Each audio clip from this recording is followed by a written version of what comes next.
Hi అందరికీ, welcome to my channel మన ఇంటి రుచులు. ఈరోజు మార్నింగ్ పాలనేవి కాస్తుంటే విరిగిపోయాయి. సో విరిగిన పాలతో నేను పాలకోవా అనేది ప్రిపేర్ చేస్తున్నాను. 1/2 లీటర్ పాలతో అనేది చేస్తున్నాను.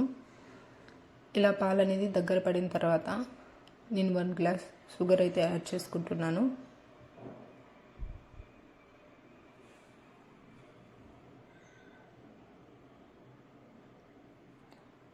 షుగర్ యాడ్ చేసిన తర్వాత గరిటెతో ఒకసారి అంతా బాగా కలుపుకోవాలి.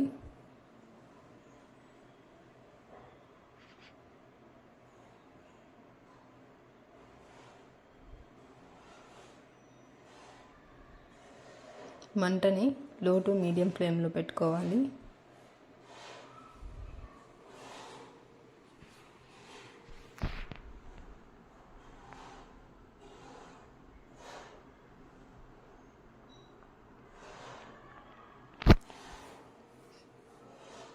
ప్రతి 2-3 నిమిషాలకు ఒకసారి గరిటెతో కలపాలి. చూసారా, కోవా కన్సిస్టెన్సీ అనేది కొంచెం కొంచెంగా వస్తుంది.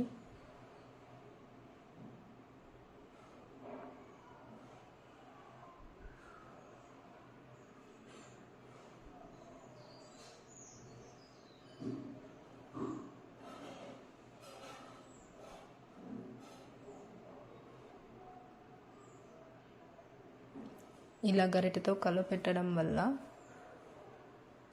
కోవా అనేది అడుగంటకుండా ఉంటుందండి. చూసారా, మనకి కోవా అనేది ప్రిపేర్ అయిపోయింది. ఇప్పుడు స్టవ్ అనేది ఆఫ్ చేసుకొని సర్వ్ చేసుకోవచ్చు.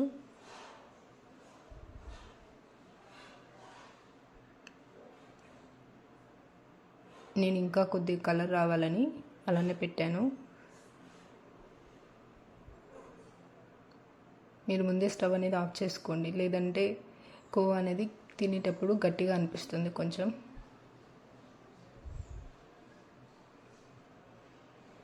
చూసారా, టేస్టీ యమ్మీ పాలకోవా అనేది రెడీ అయిపోయింది. ఇంట్లోనే ఈజీగా చేసుకోవచ్చు. తప్పకుండా మీరు ట్రై చేయండి.